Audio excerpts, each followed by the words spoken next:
Hello and welcome back to my channel for part 2 of the history of racing for home farm.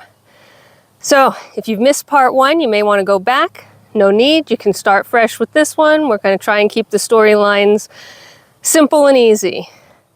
I'm standing in my hayfield, right about at the break of the woodlands, where we keep a barrier between our pastures and the hayfield, and of course another barrier between us and our neighbors so that we don't disturb them. But as we go and take a stroll through the hayfield that isn't hay yet, we had left off where Frenchtown, New Jersey was the place to be. 8 acres, 2 of which were usable, 6 of which were wetlands. We got moved in, we got settled, we got fences up for the dogs. We found out we had an absolutely amazing neighbor. I'm looking at you, Lori, who had a herd of goats and horses. So we had our outdoor animal fix without having to have outdoor animals. Life was perfect. But when you have that kind of space and your neighbors have outdoor animals, and you spent a lot of time in Minneapolis or Minnesota, Farmington, Minnesota actually, going to local farm stands and visiting with miniature donkeys, you and future farm hubby always joked that if you ever had enough land, you would get miniature donkeys. And of course that expanded to miniature donkeys, goats, etc. But mini donkeys were kind of always first and foremost. Well, we went on a mission to get mini donkeys. And we were able to secure Penny and Dee Dee. Dee Dee is more of a rescue, Penny as a purchase, and we brought them home. That story is for another day because we had no idea what we were doing. Thank goodness for good neighbors and mentors that helped us out and got us acclimated. We had run-in installed, we had farm fencing installed, and we had our donkeys. So now we had a property big enough for the dogs and us, big enough for mini donkeys. We had a neighbor with a herd of goats and horses. Perfect, we're done. But alas, it was not to be done. What we discovered having wetlands on our property is that our property was wet. Very wet, and every time it rained, it flooded.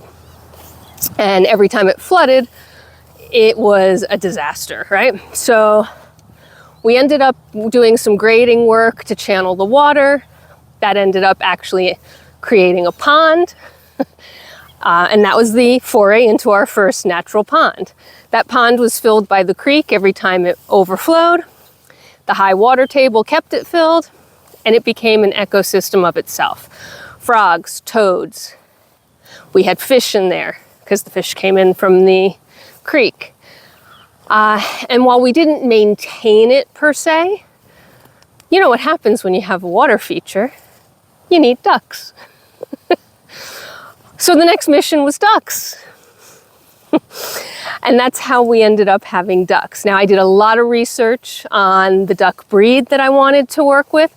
It had to be on the Livestock Conservancy endangered or threatened list. It needed to be a breed that was going to be personable, that was going to have a personality, preferably was dual purpose, meaning could be used for both meat and eggs, and had a history of healthy genetics. So we settled on the magpie breed after much research, and then became the search to find them. As soon as we realized how hard it was to find ducks, the idea started percolating in my head of potentially breeding ducks. But that's again a story for another day. So now our farm has, or our little property, it wasn't even a farm at that point, our property has donkeys, ducks, dogs, cats, etc. Last but not least, we were driving home from somewhere down South Jersey area, somehow managed to stumble across a farm that was selling piglets, giving piglets away, tossing them to the curb, however you want to phrase it. Wasn't exactly a rescue, but it sure was an impulse. And we went home that day with a piglet. And that was Olive. So you've met Olive. Olive came part of the household. She was an indoor pig to start, so she grew up inside with the dogs, acting just like a dog. And she used the dog yard, so everything was fine. Life was good. You can see where this is going, right? Come back for part 3 and we'll keep on going. It's been a blast. Thanks for sharing with me. Thanks for being with me. And we will talk to you soon. Leave a like if you won't mind. Drop a subscribe. Hit the notification for the next one to be published. And we'll talk to you soon. Bye.